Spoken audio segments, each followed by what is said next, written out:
देखिए, पीडीए पाठशाला पुलिस से रुकने वाली नहीं है और मुख्यमंत्री जी को खुद पाठशाला जाना चाहिए और देखना चाहिए हालात क्या हैं। इसके साथ साथ सरकार ने खुद स्वीकार किया है कि कितने स्कूल बंद किए हैं, कितने स्कूल मर्जर किए हैं।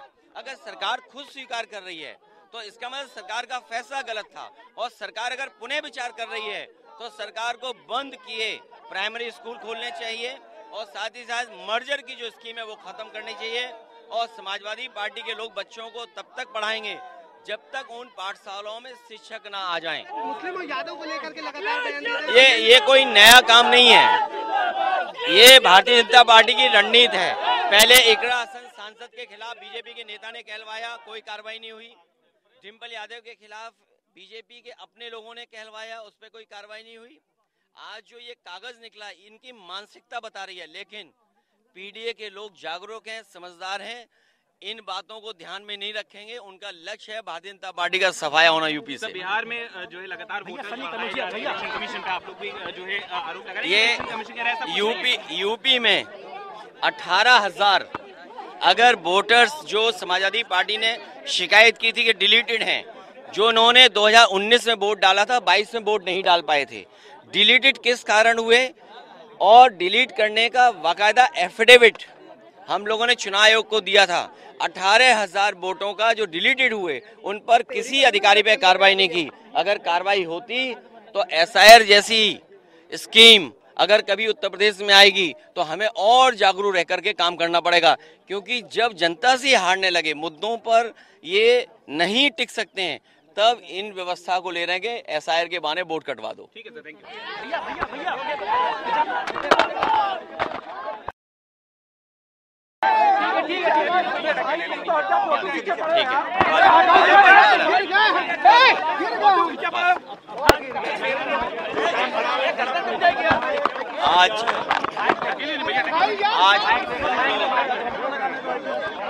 आज हम सब लोग यहाँ पर समाजवादी पार्टी के नेता,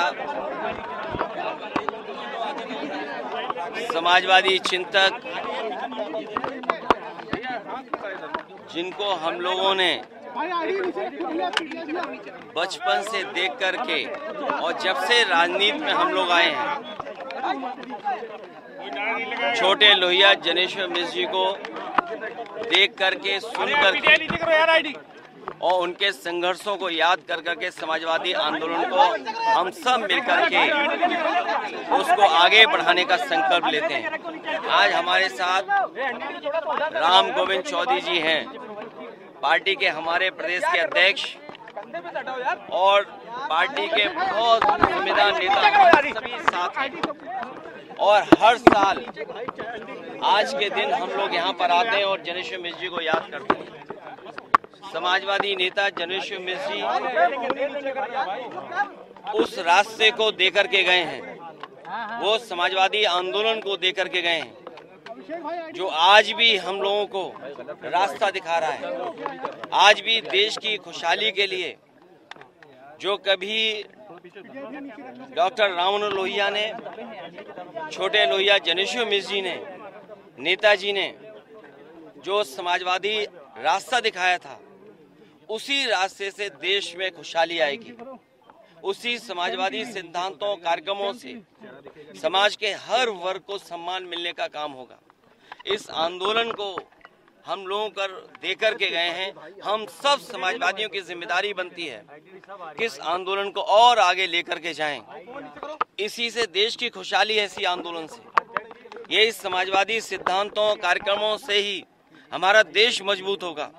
न केवल हमारा देश मजबूत होगा बल्कि इसी सिद्धांत से चल करके हमारे देश की सीमाएं भी और सुरक्षित होंगी।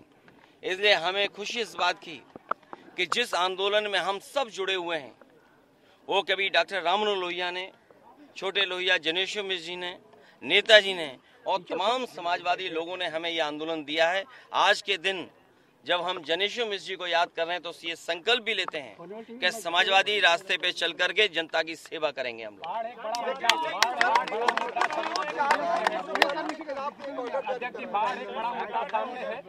देखिए, इधर जब सरकार का कामकाज देखते हैं प्रयागराज जहां 20,000 करोड़ से ज्यादा पैसा सरकार ने खर्च किया, और ये 20,000 करोड़ भी मैं कम बोल रहा हूं, अगर सही तरीके से आकलन आप लोग करोगे तो 20,000 करोड़ से भी ज्यादा पैसा खर्च हुआ है वहां के विकास, वहां के लोगों को सुविधा देने के लिए। लेकिन आज हालत क्या है, बड़े पैमाने पे लोग घर से नहीं निकल पा रहे हैं, बाढ़ में जो जरूरतें की चीजें हैं वो नहीं उपलब्ध हो पा रही हैं, बच्चे स्कूल नहीं जा पा रहे हैं, पानी पीने को नहीं, शौचालय नहीं, अगर कोई बीमार हो जाए उसके लिए इंतजाम नहीं। और यही हालत स्मार्ट सिटी क्यूटो की है, और क्यूटो में भी कम से कम 20,000 करोड़ से ज्यादा पैसा खर्च हुआ होगा। इसी तरह गोरखपुर 20,000 करोड़ से ज्यादा पैसा खर्च हुआ है। ये राजधानी वो है जहां पर कभी मेयर बीजेपी का हटता ही नहीं है, सब कुछ सरकार इनकी यहाँ है। नालियां भरी पड़ी हैं, नाले भरे पड़े हैं, कूड़ा भरा पड़ा है। और सोचिए क्या बताया था कि नंबर 3 पर ये लखनऊ आया है।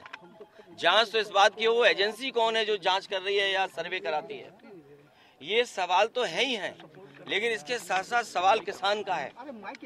किसान की आय दोगुनी नहीं हुई, महंगाई बढ़ गई, बेरोजगारी बढ़ गई, नौकरी है नहीं। और अर्थव्यवस्था को लेकर के भी जिसको आप मित्र बोलते थे, अमेरिका के राष्ट्रपति लगातार भारतीय जनता पार्टी की सरकार को और लगातार जो फैसले ले रही है अमेरिका, उससे हमारा व्यापार संकट में होगा। ये विदेश नीति कहाँ कहीं विदेश घूमने तो नहीं गई हमारी, कहीं ऐसा तो नहीं कि विदेश नीति विदेश घूम रही हो। और जो लोग आज स्वदेशी याद कर रहे हैं, ये मुंह से तो स्वदेशी हैं लेकिन मन से विदेशी हैं। ये तो दावा इन्वेस्टमेंट का करते थे, दावा तो इस बात का करते थे कि दुनिया से इन्हें इन्वेस्टमेंट आएगा। कोई देश ऐसा नहीं छूटा जहां पर भारत का सम्मान ना हुआ हो। लेकिन भारत देश को क्या मिला, हमारी अर्थव्यवस्था कहाँ खड़ी है, आज हमारी नौकरी नहीं, रोजगार नहीं। इसलिए ये तमाम सवाल खड़े हैं। अगर कोई रास्ता दिखा सकता है किसान को बेरोजगारी कम करने के लिए, महंगाई कम करने के लिए, तो वही समाजवादी सिद्धांत जिसके लिए छोटे लोहिया जनेश्वर मिश्र जी जीवन भर संघर्ष करते रहे।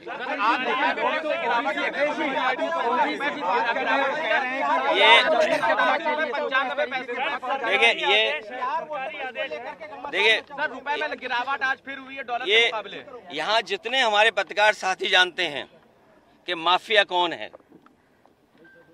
ये जितने पत्रकारी साथी जानते हैं इस प्रदेश का सबसे बड़ा माफिया कौन है। वस्त्र बदलने से कोई कुछ नहीं बन जाता है, वस्त्र बदलने से कोई बहुत लाभ नहीं मिलता है। जो लोग ये आरोप लगा रहे हैं, और खासकर जाति का लेकर के आरोप, ये कोई नई चीज नहीं है। आप याद कीजिए, इकरा हसन जो सांसद हैं, उसके बारे में भारतीय जनता पार्टी के नेता ने क्या कहा। इसी तरह महिलाओं के प्रति इनकी व्यवहार भाषा क्या है। आज जमीन की बात कर रहे हैं, आप पता करिए लखनऊ के जितने तालाब थे सब बीजेपी ने कब्जा कर लिए। केवल लखनऊ के तालाब नहीं, उत्तर प्रदेश में जहां जहां तालाब था, जहां जहां वेटलैंड एरिया था, अगर किसी ने कब्जा किया तो भारतीय जनता पार्टी के लोगों ने किया। और मैं तो आपसे कहूंगा, आप तो सब समझदार लोग हैं, रजिस्ट्रियां निकलवा लो, अयोध्या की रजिस्ट्रियां निकलवा लो, बनारस की रजिस्ट्रियां निकलवा लो, लखनऊ की रजिस्ट्री निकलवा लो। और फिर एक जो लोग दूसरों पे आरोप लगाते थे, बताओ किससे संबंध थे, क्या अंडरवर्ल्ड से संबंध नहीं थे। और दुख तो ऐसे इस बात का है कि अंग्रेजों ने भी कभी पढ़ाई को लेकर के किसी पे एफआईआर नहीं लिखाई होगी। इस देश में अंग्रेज रहे, अंग्रेज ने उन्होंने पढ़ाई पर एफआईआर नहीं लिखाई किसी पर। ये सरकार सोचती है पुलिस से हमारे पीडीए पाठशाला को बंद कर देगी।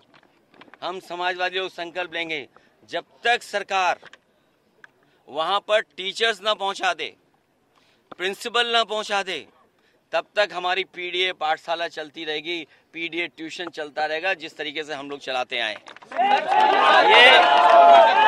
ये जितने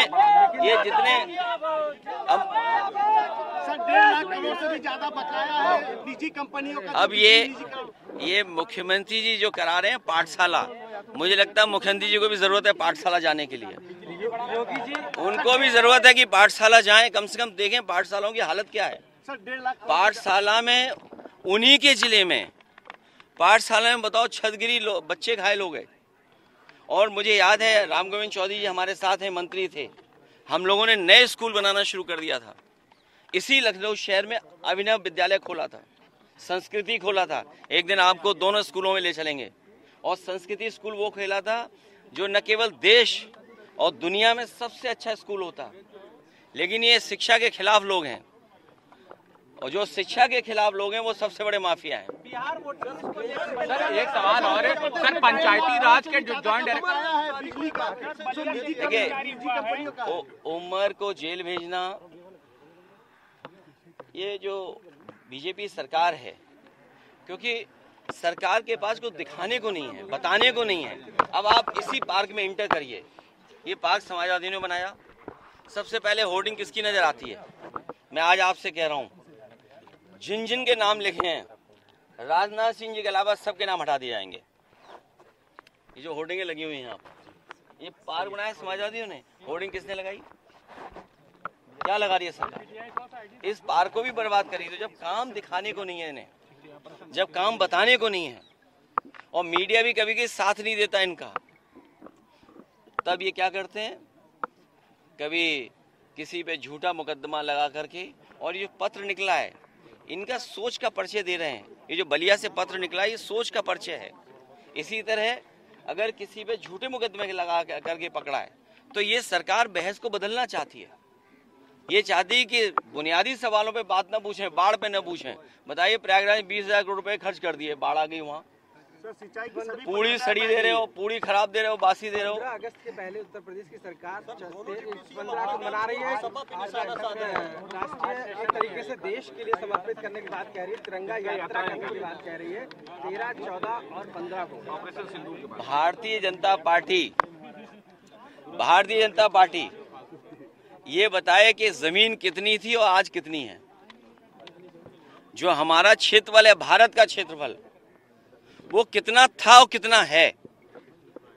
जिस दिन ये जवाब दे दें उस दिन तिरंगा लेकर के घूमें, और हम भी तिरंगा लेके निकलते हैं।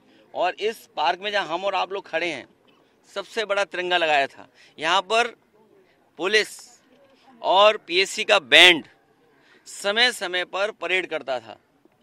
ये तिरंगा के दुश्मन लोगों ने वो परेड भी खत्म कर दी। सर एक सवाल है सर, अभी जिस तरह से अर्थव्यवस्था में सर गिरावट आ रही है, $8 फिर से 88 रुपए के लगभग पहुंच गया है, और टैरिफ बढ़ाने की फिर से बात होगी, 87 रुपए 95 पैसे हो गया। ये हमारे मुख्यमंत्री जी को अर्थव्यवस्था से कोई लेना देना नहीं है। रुपया हमारे मुख्यमंत्री को पता ही नहीं है डॉलर किस हिसाब चल रहा है। अच्छा, ट्रम्प आया, कोई आता है अमेरिका का तो ताजमहल की तस्वीर लेके जाते हैं। सोचिए आप, इतना ही जानते हैं बस, और उसके आगे तो जानते नहीं है। सर दोनों डिप्टी सीएम अपना जान छोड़ के सत्ता पे निशाना साध रहे हैं। माय फ्रेंड ने टैरिफ कहा है और लगाएंगे। देखिए, बहुत सारे सवाल आप लोग पूछ रहे हो। चुनाव आयोग ने बेईमानी की, आपके कैमरे में भी वो सब चीजें नोट हैं। ये जो पुलिस वर्दी में खड़े हैं, आज तो हमारी सुरक्षा में खड़े हैं, यही लोग वोट डलवा रहे थे। आपको पता है कि नहीं पता है? याद है कि नहीं याद है? इलेक्शन कमीशन ने कोई कार्रवाई नहीं की किसी अधिकारी के खिलाफ, और अधिकारियों के खिलाफ कार्रवाई की होती, लेकिन हम समाजवादी लोग भूले नहीं इन बातों को। सर तब भी आपकी सीटें भूले नहीं हैं। नहीं, अभी तो और सीटें आएंगी ज्यादा। मर्जर को लेकर सरकार को गाइडलाइन बताना पड़ा आखिर बिहार में। और मैं आज फिर कह रहा हूं, मैंने लोकसभा के सामने भी कहा, जब कभी सुझाव देना होगा तब कहेंगे। ये बीजेपी के पास कोई मशीन है जिससे ये नकली आधार बना लेते हैं और नकली वोटर आईडी बनाते हैं। सबसे ज्यादा मशीनें अगर वोटर आईडी बनाने की और नकली आधार बनाने की किसी के पास है तो बीजेपी के पास है। और मैंने आपको उदाहरण दिया कि हमारे पास रिकॉर्डिंग थी, और आपके कई साथियों पे रिकॉर्डिंग रही होगी। गुरसाईगंज के टाउन एरिया के चेयरमैनी के चुनाव में भारतीय जनता पार्टी ने पुलिस से और डीएम से मिलकर के आधार नकली बनाने की मशीन लगाई, नकली आधार कार्ड बनाए, और जब दौड़ाया गया उन्हें तो वो आधार सड़कों पर पड़े मिले। वो आज भी आधार हम लोगों के पास हैं जो नकली बनाए थे इन्होंने, लेकिन किसी से कार्रवाई नहीं हुई। न इलेक्शन कमीशन ने कार्रवाई की, न प्रशासन ने कार्रवाई की। 11 मंत्रियों को लगाया है, सपा भी निशाना साध रहे हैं, इंतजाम करेंगे अपने 11 मिनिस्टर्स। ये भारतीय जनता पार्टी विश्व की सबसे बड़ी पार्टी है। भारतीय जनता पार्टी विश्व की सबसे बड़ी पार्टी है, लेकिन जमीन पे क्यों नहीं दिखाई दे रही है? जमीन पे भी तो दिखाई दें जनता की सेवा करने के लिए। और फिर जनता के बीच जब जाएंगे तो जनता पूछेगी कि जो हजारों करोड़ रुपए आपने लगाए विकास के लिए, सड़क बनाने के लिए, सीवर सिस्टम बनाने के लिए, ड्रेनेज सिस्टम बनाने के लिए, सिल्ट सफाई के लेकर के, उसका क्या किया आपने? अगर नदियां साफ हो गई होती तो नदियां इतना उफान नहीं मार रही होती पानी का। नदियों की सफाई का बजट भारतीय जनता पार्टी ने साफ कर लिया। गड्ढों में जो पानी भरा है वो भ्रष्टाचार का है, इनका लूट भ्रष्टाचार का है, बेईमानी का है इनका पैसा। इतना उत्तर प्रदेश कभी लूटा नहीं गया जितना भारतीय जनता पार्टी की सरकार में लूटा गया है।